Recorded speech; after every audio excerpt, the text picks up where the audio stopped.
कैलाश की दक्षिणी ओर ढेर सारी घटनाएं या स्थितियां घटित हुईं। तमाम तरह के लोगों को शिव से बेहतरीन चीजें मिली। दुनिया ये राय बना सकती है कि ये लोग इसके लायक नहीं थे, मगर शिव ने खुद कभी ऐसी राय नहीं बनाई। जब उन्होंने मांगा, शिव ने दिया।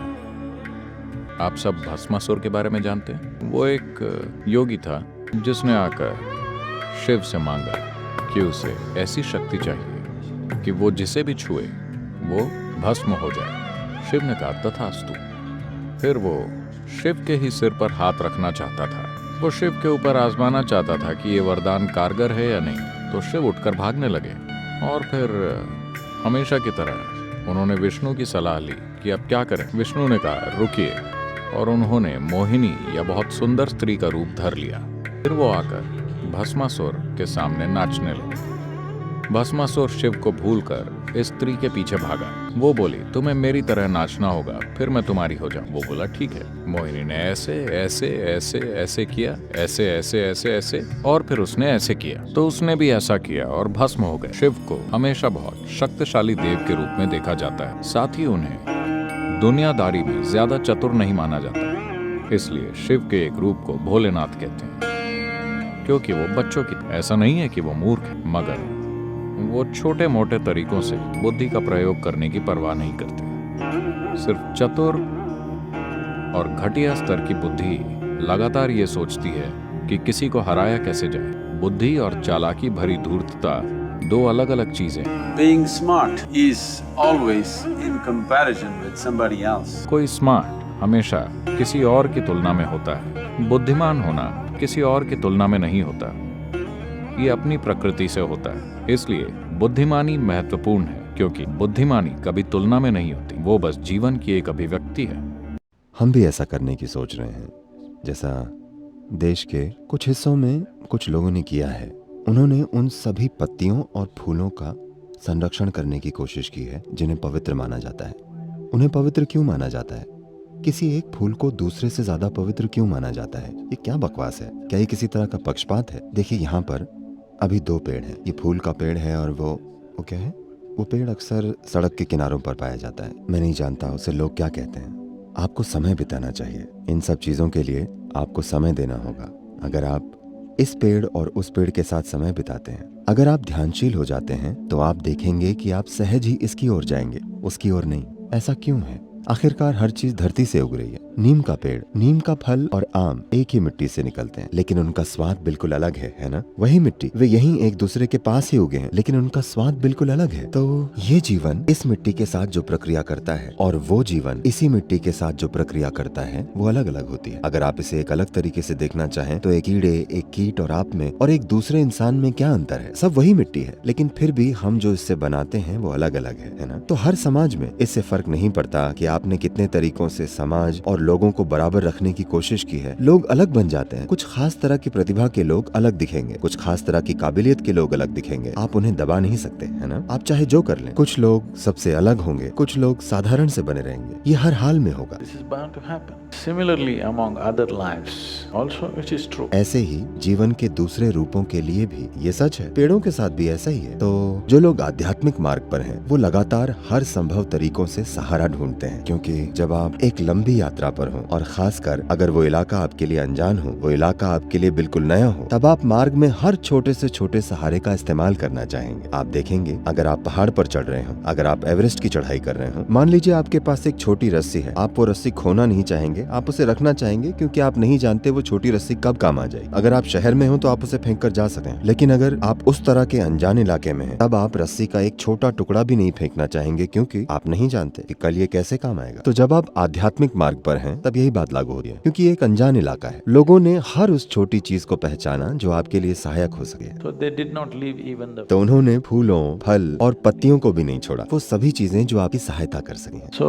always it is said, Vilva is dear to Shiva. तो ये हमेशा कहा गया कि विल्वा शिव को प्रिय है। उनके लिए सब कुछ एक है, ठीक है? ऐसा नहीं है कि ये शिव को प्रिय है। इसके शिव को प्रिय होने का अर्थ है कि एक तरह से इसके स्पंदन उस तत्व के सबसे ज्यादा करीब हैं जिसे हम शिव कहते हैं वे निकट हैं, वे उसी दिशा में हैं। ऐसे ही हमने कई चीजें पहचानी है। सिर्फ एक खास पत्ती ही नहीं, हमने कई चीजों को पहचाना है और सिर्फ वही चीजें अर्पित की जाती हैं क्योंकि वे आपके लिए संपर्क बनाने का साधन बन जाती हैं। आप वो पत्ती उनके पास छोड़ नहीं आते, आप उसे वहाँ रखते हैं और फिर वापस ले आते हैं, है ना? Because this particular leaf has the highest capability. क्योंकि इस पत्ती में उस स्पंदन को सोखने की क्षमता सबसे ज्यादा है और It's for you to pick it up and go. आपको उसे उठाकर ले आना चाहिए। ऐसी कई चीजें हैं जिन्हें पवित्र साधनों की तरह पहचाना गया है, जिनका लोग इस्तेमाल करते हैं। आपको ये समझना चाहिए इसका संबंध देवताओं से नहीं है, इसका संबंध आपसे और किसी चीज तक पहुंच बनाने की आपकी काबिलियत से है। तो मान लीजिए आप इसे आजमा सकें, आप ये प्रयोग कीजिए। ध्यान लिंगा में जाइए, मान लीजिए ये ऐसा जैविक सूती कपड़ा पहनकर वहाँ बैठिए, देखिए कैसा महसूस होता है। कच्चा रेशम पहनकर वहाँ बैठिए और देखिए कैसा महसूस होता है। कोई नायलॉन कपड़ा पहनकर वहाँ बैठिए और देखिए कैसा महसूस होता है। अपने चारों ओर प्लास्टिक लपेट कर वहाँ जाकर बैठिए और देखिए कैसा महसूस होता है। किसी चीज पर विश्वास मत कीजिए, बस 3 दिन आप एक किस्म के कपड़े पहनकर वहाँ बैठिए और देखिए अगर आप में थोड़ी संवेदनशीलता है तो आप फर्क जान जाएंगे, फिर आप स्वाभाविक रूप से सही चीज चुनेंगे। तो अहम चीज ये है कि जब आप वहाँ जाकर बैठे हैं, हर चीज जो आपके पास है वो ऊर्जा सोकर आपको पोषित करने में मददगार होनी चाहिए, यही मकसद है। तो विल्वा में ऐसी काबिलियत है, अगर आप उसे लिंग पर रखते हैं और फिर उठाते हैं तो ये उस स्पंदन को लंबे समय तक बनाए रख सकता है। ये आपके साथ बने रहते हैं। अगर आप इसे अपने साथ कुछ दिन तक रखें तो इसका असर होगा। आप इसे आजमा सकते हैं। आप विल्वा पत्ती अर्पित करके फिर इसे अपनी छाती की जेब में रखकर घूमिए, इसका आपके ऊपर फर्क पड़ेगा। आपके स्वास्थ्य, खुशहाली, मानसिक दशा, हर चीज पर फर्क पड़ेगा। तो लोगों ने इन चीजों को ध्यान देकर ध्यानमय स्थिति में पहचाना। इस जंगल में कई तरह के पेड़ हैं, अलग अलग किस्म के पेड़ हैं। ये पश्चिमी घाट का हिस्सा है। ये धरती पर दूसरा सबसे पुराना पहाड़ है और ये धरती के ट्रॉपिकल क्षेत्रों का सबसे पुराना पहाड़ है इस ग्रह के। तो वनस्पतियों की विविधता की दृष्टि से इस पश्चिमी घाट की कोई बराबरी नहीं। ये बस एक छोटी सी पट्टी है जो भीतर आ गई है, वरना ये समुद्र के किनारे किनारे ही है। पेड़ों और पत्तियों की इस पूरी विविधता में उन्होंने एक ही पत्ती क्यों चुनी? किसी ने इसे पहचाना और ये सबसे अलग है। आप इसे अनदेखा नहीं कर सकते। आप ये भी आजमा सकते हैं। आप जाकर 10 अलग अलग तरह की पत्तियां तोड़ सकते हैं, उन सबको लिंग के पास रखें और फिर उन सबको साथ ले जाएं और आप अपने पास रखें। आप खुद ही अंतर देखेंगे। इसे देखने के लिए आप में एक खास तरह की संवेदनशीलता होनी चाहिए, लेकिन इसमें कोई शक नहीं है कि जो संवेदनशील हैं वे फर्क महसूस करेंगे। अपनी आंखें बंद करके, अगर उनकी आंखें खुली हैं तो उनमें पक्षपात आ सकता है। आप 10 अलग किस्म की पत्तियों का गुच्छा लें, उनको एक कपड़े में यूं बांध दें ताकि आप उन्हें देख न सकें कि कौन सी पत्ती है। आप उसे वहाँ रखें, मैं आपके लिए वो पत्ती पहचान लूंगा। दूसरी चीजें हो सकता है मैं ना पहचान पाऊँ। आप विल्वा वहाँ रखिए, मैं बता दूंगा ये विल्वा है। उसके लिए आपको मुझे बुलाने की भी जरूरत नहीं है। आप अपना रुद्राक्ष लीजिए और उसे पकड़िए, वो आपको बता देगा। वो आपसे थोड़ा ज्यादा बुद्धिमान है, पता है।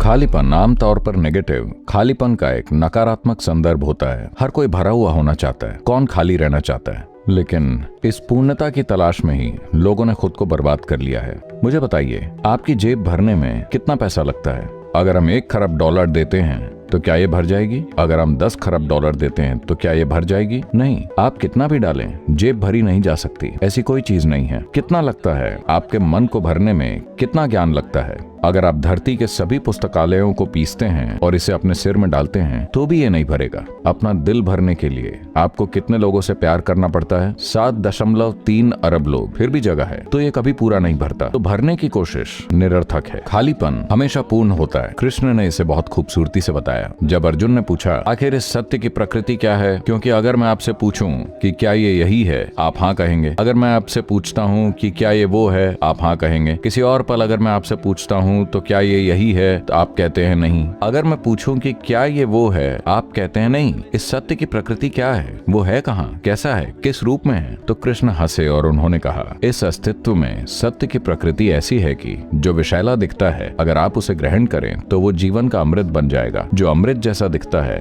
अगर आप उसे ग्रहण करें तो वो विष बन जाएगा। मुझे बताइए, क्या समूचे मानव जाति ने पूर्ण होने की खोज में अपने जीवन को विषैला नहीं बना दिया है? क्या हमने पूर्ण होने की खोज में पूरी धरती को नोच नहीं दिया है? जब हम कहते हैं शिव, हम उसकी बात कर रहे हैं जो है ही नहीं, यानी कोई डिब्बा नहीं है। ये ऐसा कुछ नहीं है जो किसी तरह के डिब्बे में भरा जाए, ब्रह्मांडीय डिब्बे में भी नहीं। शिव की गोद में ही ब्रह्मांड घटित हो रहा है, क्योंकि ये वो है जो है ही नहीं। जब किसी को इसका बोध होता है या अनुभव होता है, हम उस व्यक्ति को भी शिव कहते हैं। इसी तरह से आदि योगी भी शिव कहलाए, क्योंकि उन्होंने उस आयाम को छुआ और उसके साथ एक हो गए। और इसे जानने का सिर्फ एक तरीका यही है कि आप इसमें विलीन हो जाएं।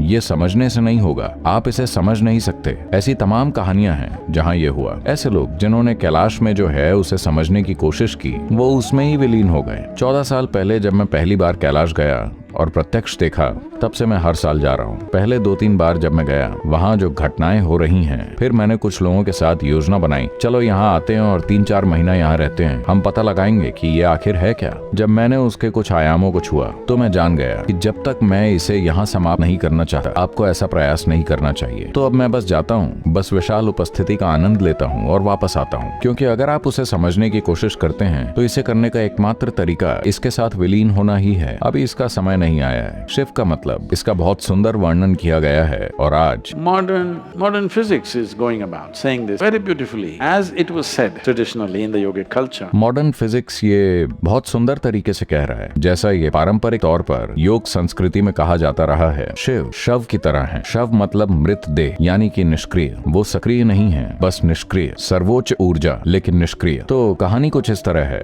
शिव बस वहाँ लेटे हुए थे। शक्ति जो उनसे ही निकली हैं, वो वहाँ आई और नृत्य किया, और वो अचानक जाग गए। क्योंकि शक्ति ने उनके शरीर पर नृत्य किया तो वो गर्जन करते हुए जागे। तो हमने उन्हें रुद्र कहा। फिर वो थोड़े शांत हुए तो हमने उन्हें हर कहा। फिर वो वास्तव में स्थिरता की एक शाश्वत अवस्था में स्थापित हो गए तो हमने उन्हें सदाशिव कहा, मतलब जो हमेशा शिव हैं। ये तुलना की गई है। आज परमाणु वैज्ञानिक, मेरा मतलब वो नहीं, आज परमाणु मतलब लोग सोचते हैं कि ये सब ऊर्जा के बारे में है, उस संदर्भ में नहीं। मूलभूत भौतिकी इस बारे में बात कर रही है। अगर आप वैक्यूम अवस्था बनाते हैं, यानी कि जहाँ बिल्कुल कुछ भी नहीं है और उसके अंदर नहीं, उसके चारों अगर आप कुछ विद्युत आवेश छोड़ते हैं तो अचानक वर्चुअल प्रोटॉन्स और वर्चुअल न्यूट्रॉन्स वैक्यूम स्थान में पैदा होने लगेंगे। एक ऐसे स्थान में जहाँ बिल्कुल कुछ भी नहीं है, विद्युत आवेश भी नहीं। विद्युत आवेश सिर्फ उसके चारों ओर नृत्य कर रहा है। इसकी मदद से वर्चुअल प्रोटॉन्स और वर्चुअल न्यूट्रॉन्स बनते हैं। इसका मतलब है कि उस पूर्ण शून्यता में कुछ पैदा करना संभव है। तो पारंपरिक रूप से ऐसा कहा जाता है। शिव पूरी तरह से निष्क्रिय लेटे हुए थे। आप भारत में इस तरह की छवियां देखेंगे। शिव ऐसे लेटे हुए हैं जैसे मृत हों। शक्ति उनकी छाती पर खड़ी है और नाच रही है। उन्होंने इस तरह के चित्र बनाए। जब शिव का प्रभाव हुआ तो अचानक इस निष्क्रिय स्थान का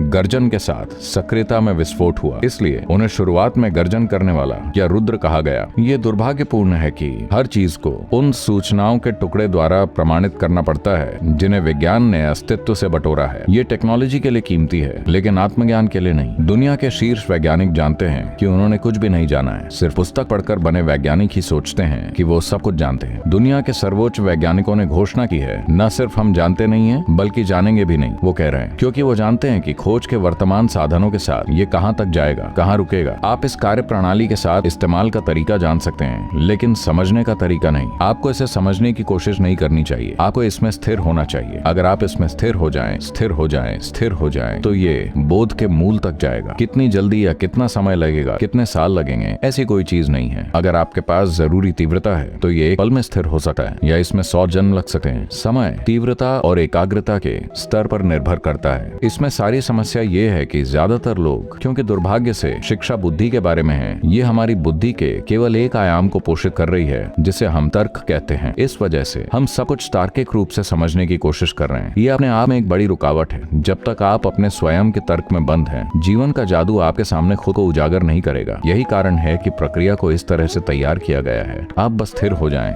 आप कहीं भी जाने की कोशिश ना करें, इसे बस स्थिर होने दें। जो अंदर से स्थिर हो जाता है वो गलत जगह पर नहीं जा सकता, है ना। अगर आप बाहर जा रहे हैं तो आप गलत जगह पर जा सकते हैं। आप भीतर की ओर मुड़ रहे हैं, आप गलत जगह पर जा ही नहीं सकते। आप जितनी गहराई में उतरते हैं, आप सिर्फ स्रोत तक ही जा सकते हैं, आप कहीं और नहीं जा सकते। बाहर की यात्रा में आप जीवन भर के लिए खो सकते हैं, ये जाने बिना कि आपके साथ क्या हो रहा है। भीतर की यात्रा ऐसी नहीं है। भीतर की यात्रा वास्तव में कोई यात्रा नहीं है, ये सिर्फ स्थिर होना है। संयमा की प्रक्रिया या उसकी कार्य प्रणाली संयमा नहीं है, ये सिर्फ एक साधन है। अगर आप उपकरण का ठीक से इस्तेमाल करते हैं, अगर आप उपकरण की पूजा करते हैं तो आप कहीं नहीं पहुंचेंगे। अगर आप इसे सुरक्षित रखते हैं तो आप कहीं नहीं पहुंचेंगे। साधन का इस्तेमाल करना होगा। अगर आप साधन का सही इस्तेमाल करते हैं तो यह आपको स्थिर होने देगा।